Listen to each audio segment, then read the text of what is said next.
संत नामदेव महाराज जन्म 26 ऑक्टोबर 1270, संजीवन समाधी 3 जुलै 1350 हे महाराष्ट्रातील वारकरी संतकवी होते। त्यांचे आडनाव रेळेकर असे होते। ते मराठी भाषांमधील सर्वाधिक जुन्या काळातील कवींपैकी एक होते। त्यांनी व्रज भाषांमध्येही काव्ये रचली। शिखांच्या गुरु ग्रंथसाहिबातले चरित्रकार, आत्मचरित्रकार आणि कीर्तनाच्या माध्यमातून भागवत धर्म पंजाबपर्यंत नेणारे आद्य प्रचारक होते। त्यामुळे पंजाबी मंडळी तसेच संबंधित मंडळी आज त्यांच्या जन्मस्थानाचा नरसी नामदेव या गावाचा विकास करण्यासाठी धडपडत आहेत। नरसी नामदेव हे गाव महाराष्ट्रातील मराठवाड्यामधील हिंगोली जिल्ह्यातील असून तेथील संत नामदेव महाराज यांच्या मंदिराचा जीर्णोद्धार 2019 झाला। भक्त शिरोमणी संत नामदेव हे संत ज्ञानेश्वरांच्या कालखंडात होऊन गेले। वारकरी संप्रदायाचे प्रचारक नामदेव महाराज नामवेदाचे व नामविदेचे आद्य प्रणेते असलेले महाराष्ट्रातील हे एक थोर संत होत। आपल्या कीर्तनकलेमुळे प्रत्यक्ष पांडुरंगाला डोलायला लावणारी अशी त्यांची कीर्ती होती। संत नामदेव प्रत्यक्ष श्री विठ्ठलाच्या निकटवर्ती असलेला सखा होता असे मानले जाते। संत नामदेव हे वारकरी संप्रदायाचे महान प्रचारक असून भारतभर त्यांनी त्या बाबतीत भावनिक एकात्मता साधली।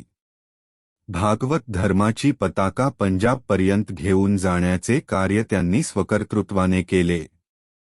दामाशेट्टी हे संत नामदेवांचे वडील व गोणाई त्यांची माता होती। दामाशेट्टींचा व्यवसाय कपडे शिवणे हा होता, म्हणजे ते शिंपी होते। यांच्या अगोदरच्या 7व्या पिढीतील पुरुष यदुशेठ हे सात्विक प्रवृत्तीचे भगवत भक्त होते। सध्याच्या हिंगोली जिल्ह्यातील नरसी बामणी नरसी नामदेव हे संत नामदेवांचे जन्मगाव होय।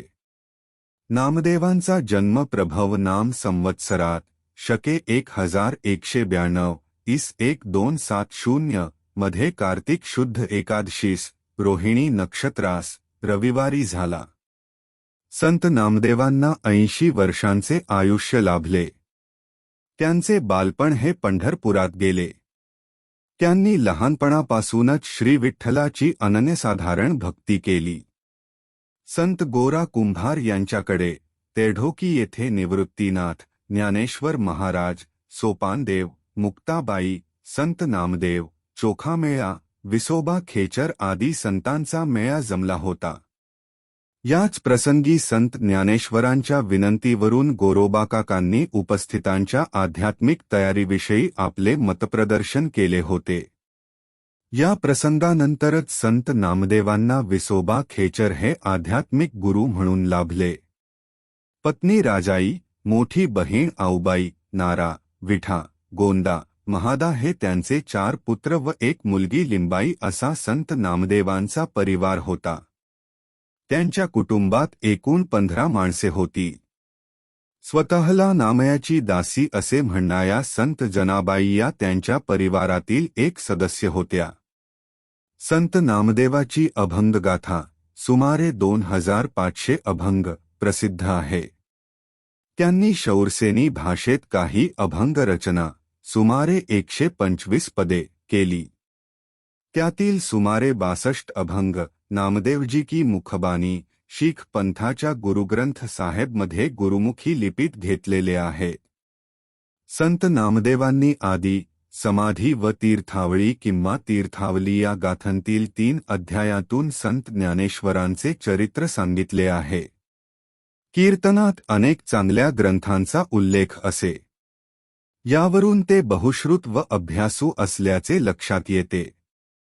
नामदेव कीर्तन करी, पुढे देव नाचे पांडुरंगशी त्यांची योग्यता होती। नाचू कीर्तनाचे रंगी, ज्ञानदीप लावू जगी हे त्यांच्या आयुष्याचे ध्येय होते। भागवत धर्माचे एक आद्य प्रचारक म्हणून संत नामदेवांनी संत ज्ञानेश्वरांच्या संजीवन समाधीनंतर सुमारे 50 वर्षे भागवत धर्माचा प्रचार केला। प्रतिकूल परिस्थितीमध्ये महाराष्ट्राची भावनिक एकात्मता जपण्याचे अवघड काम त्यांनी केले। पंजाबमधील शीख बांधवांना ते आपले वाटतात. शीख बांधव नामदेव बाबा म्हणून त्यांचे गुणगान गातात. पंजाबातील शबद कीर्तन व महाराष्ट्रातील वारकरी कीर्तन यात विलक्षण साम्य आहे. घुमान, पंजाब येथे शीख बांधवांनी त्यांचे मंदिर उभारले आहे. बहोरदास, लढविष्णू स्वामी, केशव कलाधारी हे त्यांचे पंजाबी शिष्य होत. राजस्थानातील शीख बांधवांनीही नामदेवाची मंदिरे उभारलेली आहेत. संत शिरोमणी असे यथार्थ संबोधन त्यांच्याबद्दल वापरले जाते.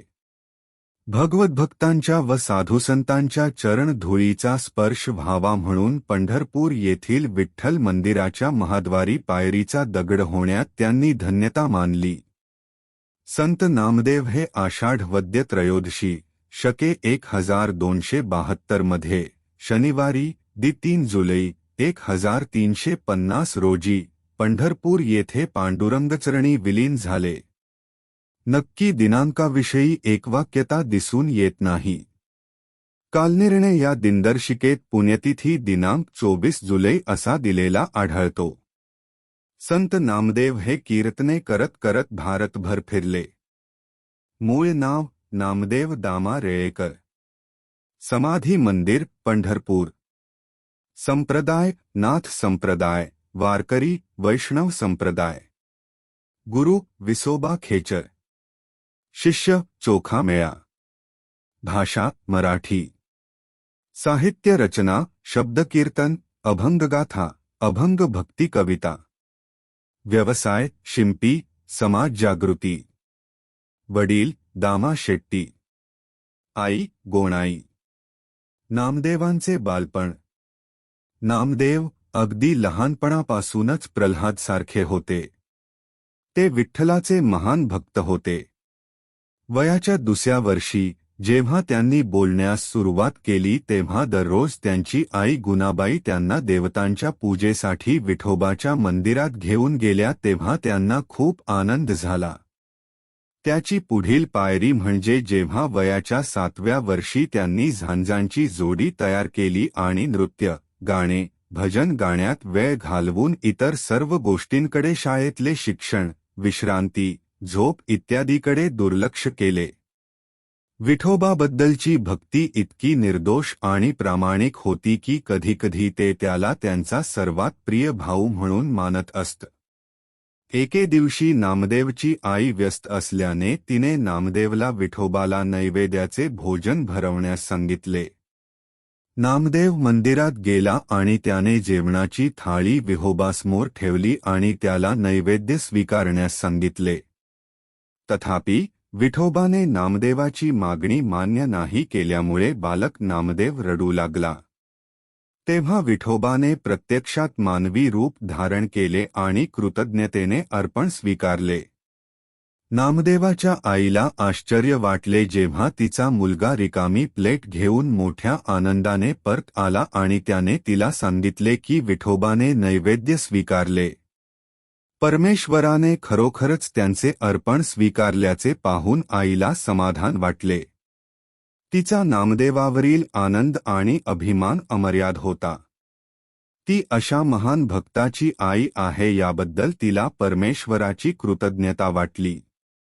नामदेवांना सुरुवातीपासूनच ऐहिक गोष्टींमध्ये रस नव्हता. त्यांना शिंपी म्हणून किंवा आपल्या वडिलांच्या इतर व्यवसायात रस नव्हता. दिवस आणि रात्र विठोबाच्या भक्तीत घालवणे हे त्यांचे एकमेव हित होते. त्यांचे आईवडील म्हातारे झाले, कौटुंबिक भरभराट होत चालली होती. म्हणून त्यांची प्रिय इच्छा अशी होती की नामदेवांनी आपल्या भक्तीसाठी वाजवी मोकळा वेळ घालवून कुटुंब सुखसोयी राखण्यास मदत करावी.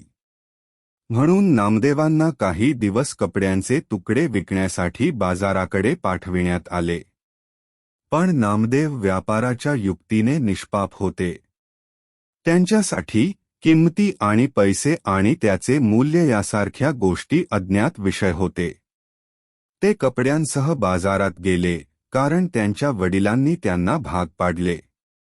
ते तेथे एका दगडावर भजन करीत बसले, हे विसरूनच की आपण तेथे कपडे विकायला गेलो आहे.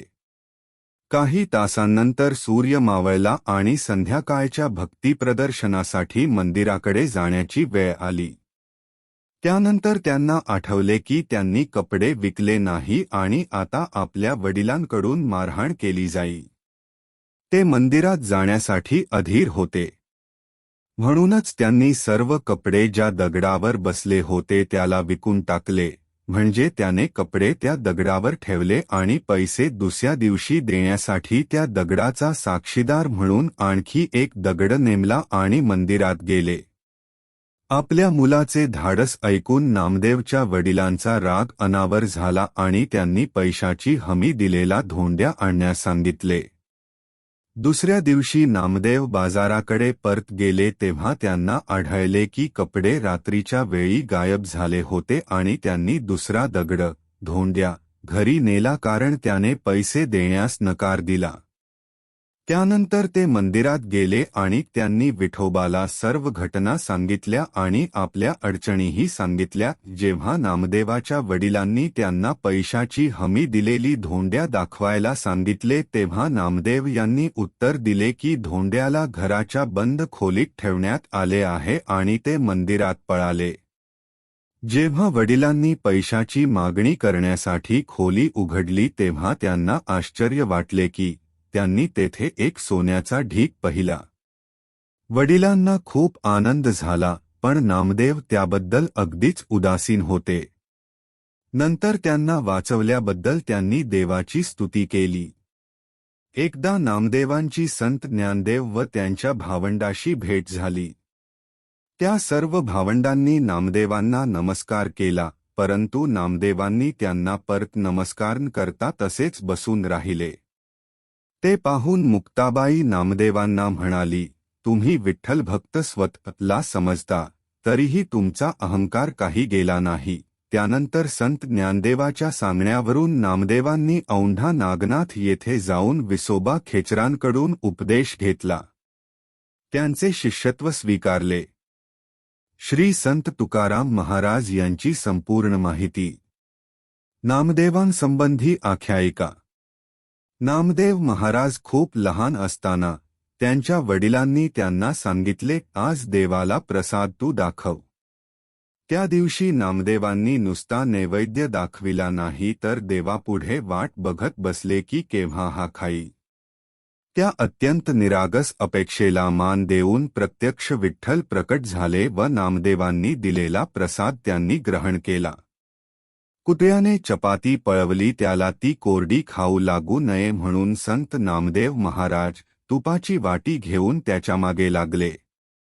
एकदा महाशिवरात्रीच्या निमित्ताने संत नामदेव औंढा येथे नागनाथाच्या दर्शनासाठी गेले असता मंदिरात भजन कीर्तन करण्यास पुजाऱ्यांनी त्यांना विनवले.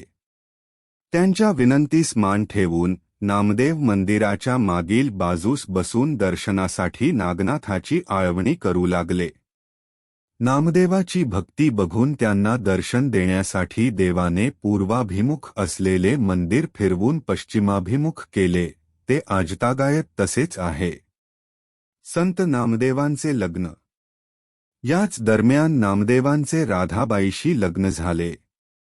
राधाबाई ही सांसारिक विचारांची स्त्री होती. नामदेवाच्या आमंत्रणास उत्तर म्हणून विठ्ठलाने मनुष्याच्या वेशात नामदेवच्या मुलाच्या नामकरण सोहळ्यास हजेरी लावली. मुलाचे नाव नारायण ठेवले आणि त्या प्रसंगी त्यांना चांगल्या भेटवस्तू दिल्या. नामदेव आणि राजाई यांना नारा, विठा, गोंडा, महादा आणि लिंबाई नावाची एक मुलगी अशी 4 मुले झाली.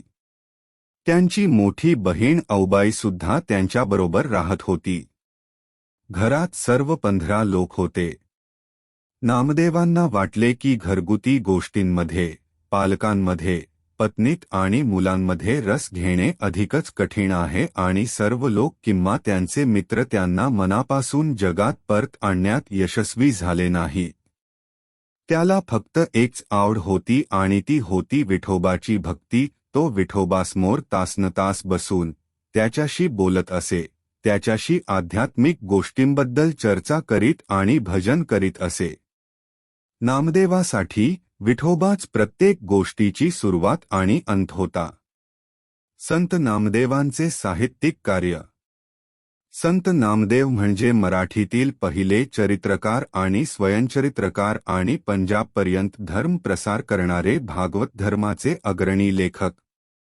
संत नामदेव हे महाराष्ट्राचे प्रख्यात धार्मिक कवी मानले जातात. ईश्वराला अनन्यभावानं शरण जाणं ही नामदेवांच्या कवित्वामागील प्रमुख प्रेरणा होती.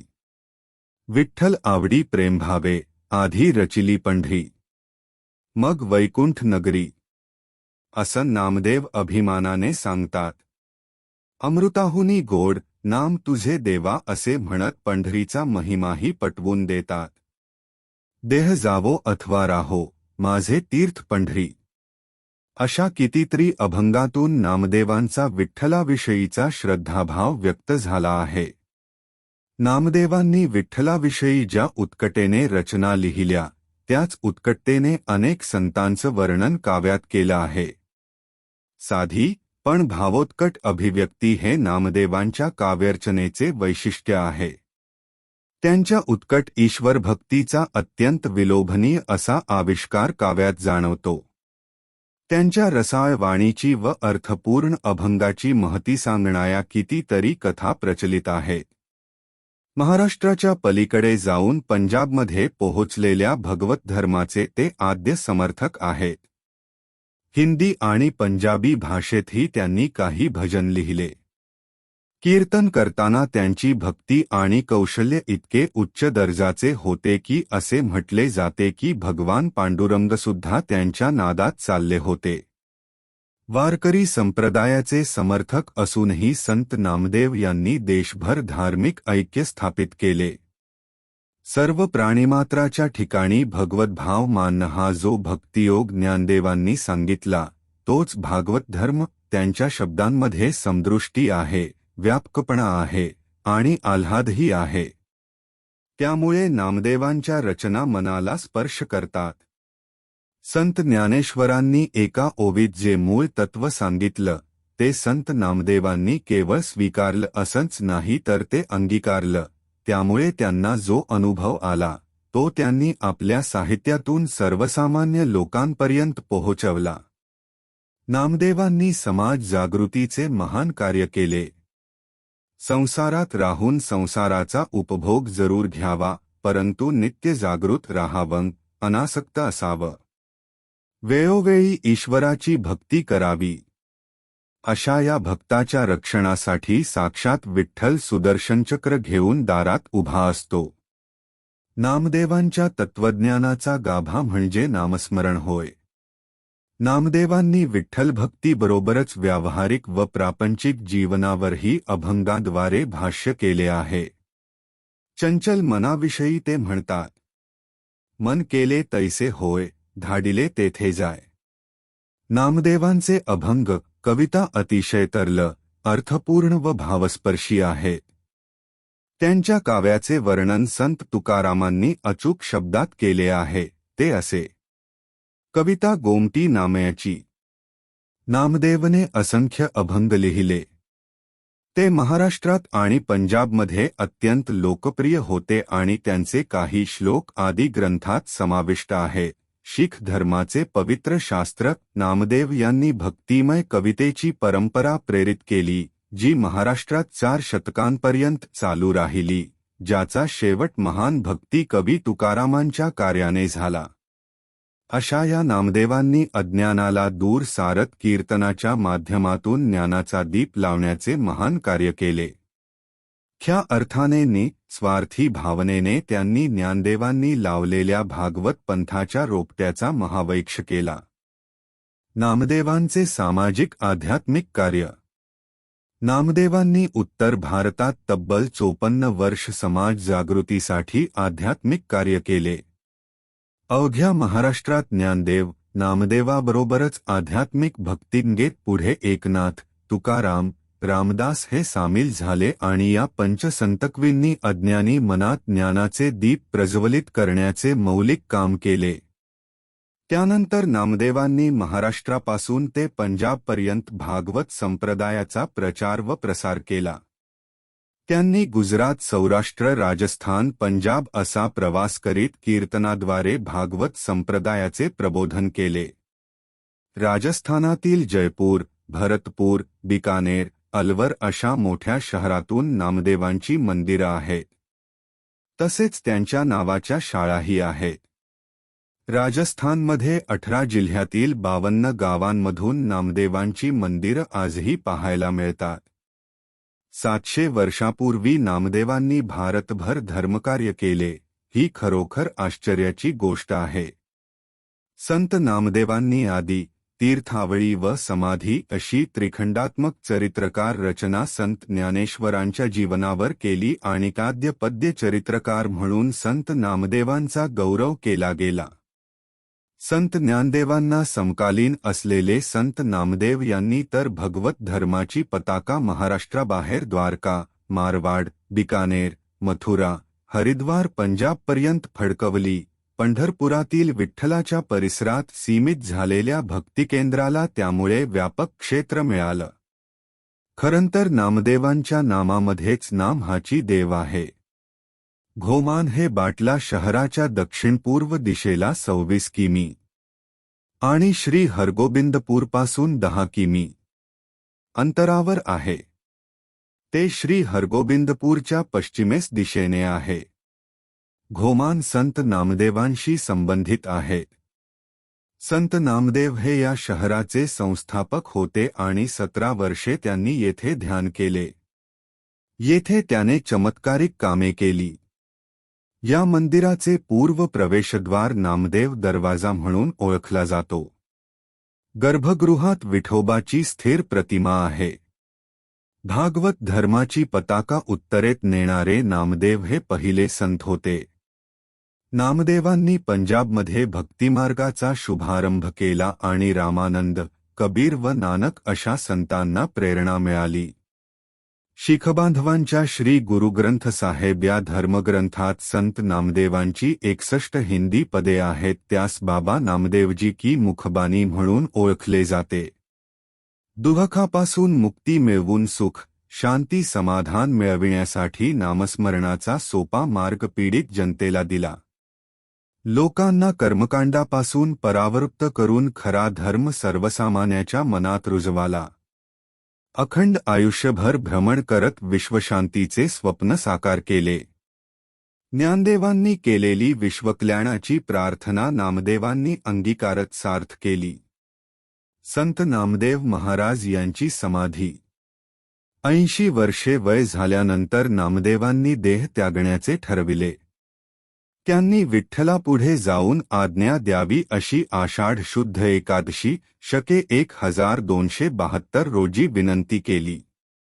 त्यानंतर आषाढ वद्य त्रयोदशी शके 1272 ह्या दिवशी त्यांनी पंढरपूर येथे विठ्ठल मंदिराच्या महाद्वारातील पहिल्या पायरीखाली त्यांनी समाधी घेतली.